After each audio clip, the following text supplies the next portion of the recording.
उमर अब्दुल्ला का बड़ा बयान, रियासती दर्जे को लेकर सिग्नेचर कैंपेन शुरू की जाएगी और 90 की 90 सीटों पे जो है वो हर घर में जाकर आम आवाम से रियासत के दर्जे के हवाले से इस सिग्नेचर कैंपेन को शुरू किया जाएगा। हालांकि जम्मू कश्मीर के वज़ीर आला उमर अब्दुल्ला ने बड़े पैमाने पे ये मुहिम शुरू कर दी है और जैसे कि अभी गालिबन 2 महीने हैं जिसमें कि डिसीजन होगा स्टेट को लेकर चलते हुए सुप्रीम कोर्ट की जानिब से, इन्हीं 2 महीनों के अंदर अंदर सिग्नेचर कैंपेन जो है वो भी उमर अब्दुल्ला की जानिब से शुरू की जाएगी। अल्ताफ़ बुखारी का बड़ा बयान आया है। अल्ताफ़ बुखारी कहते हैं कि जनाब उमर अब्दुल्ला सिर्फ नेशनल कॉन्फ्रेंस तक इसे महदूद ना रखें बल्कि जम्मू कश्मीर की हर पार्टी को जो है वो इसमें पार्टिसिपेट करने का मौका दें और सभी पार्टियों को मिलकर जो है वो जम्मू कश्मीर के स्टेट की इस कैंपेन को शुरू करना है।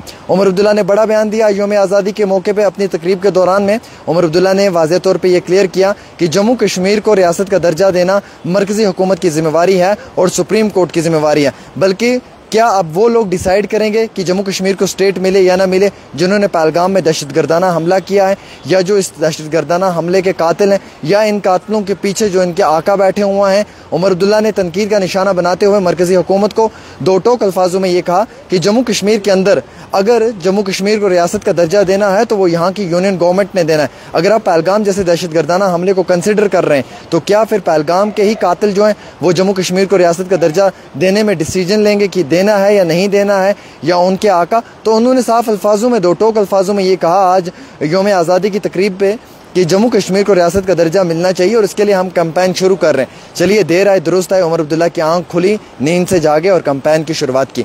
वरना आज कम पेश आपको मालूम है मेरे अजीज़ दोस्तों, पिछले 1 महीने से नेशनल कॉन्फ्रेंस की तंजीम खामोश बैठी हुई है और कांग्रेस लगातार इस पर एहतजाजी मुजाहरे कर रही है और आज कांग्रेस भी नेशनल कॉन्फ्रेंस से खफा दिख रही है। आज कांग्रेस की जमात भी नेशनल कॉन्फ्रेंस को ये दो टोक अल्फाजों में कह रही है कि आपने स्टेट के दर्जे के ऊपर अपना स्टैंड नहीं लिया। मुझे इंतहाई अफसोस होता है इस बात का कि जब भी कभी हम इस चीज़ के ऊपर बात करते हैं तो कांग्रेस के लोग अपना ज़रूर समर्थन या सपोर्ट देते हैं, लेकिन नेशनल कॉन्फ्रेंस के लोगों को लगता है कि शायद ये चीज़ गलत है।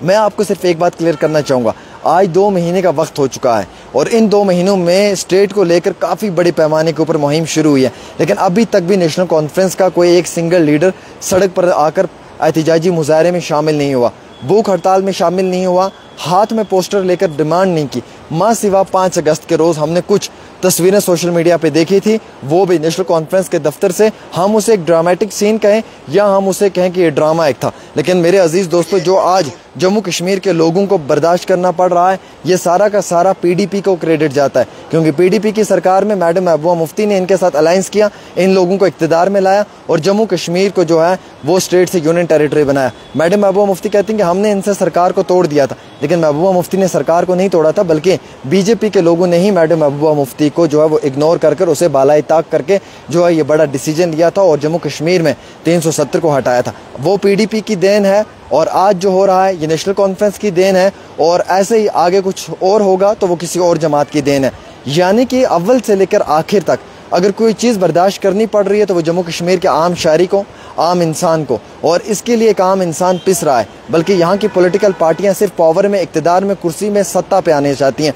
आज तक मैडम महबूबा मुफ्ती की बेटी गायब थी, इल्तिजा मुफ्ती। पिछले 2 साल से वो एक्टिव हुई हैं इस पॉलिटिक्स में और 2 साल से वो इस पॉलिटिक्स को चला रही हैं, लेकिन जब उनकी वालिदा मोहतरम जम्मू कश्मीर की रियासत की चीफ मिनिस्टर थी उस समय इल्तिजा मुफ्ती कभी किसी गरीब के घर पे नहीं गई है, कभी किसी गरीब के दुख सुख में शामिल नहीं हुई। तब लंदन और लंदन से बैक टू फ्लाइट्स दिल्ली और दिल्ली से बैक टू फ्लाइट्स मुंबई और मुंबई से वापस लैंडिंग श्रीनगर के इंटरनेशनल एयरपोर्ट पे। यानी कि जब ये लोग इक़्तिदार में होते हैं, इनके पास पावर होता है, ये लोग किसी के भी सगे नहीं है, किसी के साथ भी नहीं होते हैं, लेकिन जब ये पावरलेस हो जाते हैं फिर आवाम के बीच में जाकर भीख मांगना शुरू करते हैं, टोपियाँ उतार उतार कर वोट मांगते हैं, हाथ जोड़ जोड़ कर, पाँव पकड़ पकड़ कर आवाम का वोट लेते हैं और हम सीधे साधे लोग इनकी इस शराफत को देखकर वोट दे देते हैं। हालांकि हकीकत और सदाकत यह है कि ये इस वोट के काबिल नहीं है। उन लोगों को इक़्तिदार में लाओ जो आपके हक और अदल की लड़ाई लड़ पाएँ। आज 8 से 9 महीने हो चुके हैं सरकार को, अभी तक भी स्टेटहुड के लिए कोई बड़ा स्टैंड नहीं लिया है और आज एक लंबे अरसे से जो है वो यहाँ पे ऐसे बद से बदतर हालात है। मेरे अजीज़ दोस्तों, जम्मू कश्मीर को तबाही के मंजर पे लाने वाली बीजेपी की हुकूमत है। बीजेपी ने ही जम्मू कश्मीर को तबाह किया, बर्बाद किया और जब से बीजेपी की हुकूमत यहाँ पे आई पिछले 4-5 सालों में, तब से क्राइम बढ़ा, तब से यहाँ पे क्राइम में काफ़ी ज़्यादा वारदातें देखने को मिली। और जब से बीजेपी के लोग यहाँ पे आए, उन्होंने जो है जम्मू कश्मीर को अपने हाथ में लिया, तब से यहाँ पे गुंडागर्दी आम हुई। यहाँ का रिसोर्स, यहाँ की बाजरी, यहाँ की रेत, यहाँ का नदी नाले की चोरी हुई। पंजाब से आए हुए कॉन्ट्रैक्टर यहाँ का जो है वो रिसोर्स लूटते हैं और यहाँ के गरीब आवाम को जो है वो दिन दिहाड़े पीटते हैं। और इतना ही नहीं बल्कि क्राइम में इजाफा हुआ। इन लोगों ने जो है वो जम्मू कश्मीर में आकर जम्मू कश्मीर को एक गुलदस्ते से एक उजड़ा हुआ बाग बनाया, और वो देन बीजेपी की है। और अगर बीजेपी उस समय में कुछ बेहतरीन फैसले लेती तो आज ये ना देखना पड़ता। गुजर बकरवालों को बेवकूफ़ बनाने में बीजेपी का बड़ा रोल है। पॉलिटिकल रिजर्वेशन की बात करते हैं, पहले भी तो असेंबली में 17-18 एमएलए जाते थे गुजर बकरवालों के, अब तो एक लिमिटेड सीट पे जाएंगे वो। और मेरे अजीज़ दोस्तों, ये फॉरेस्ट राइट की बात करते हैं, पिछले माजी के कई सालों से कौन सा फॉरेस्ट राइट गुजर बकरवालों को मिला है? कहाँ पे गुजर बकरवाल फॉरेस्ट राइट एक्ट के तहत जो है वो सेटल हुआ है? बल्कि उनको जो है वो ढोक से, उनको जो है वो वहाँ से निकाल कर कच्चे कोठे से अब जो है वो घर पे जो ज़मीन पे, यानी कि अलग अलग मुकामात पे उनसे वो ज़मीनें छीनी जा रही हैं और उन्हें जो है वो सड़क पे लाया जा रहा है। ये हालात हैं जम्मू कश्मीर के। हम सच कहते हैं, सच के साथ हैं। अगर आपको लगता है कि सच पे रिपोर्ट है तो शेयर ज़रूर करें।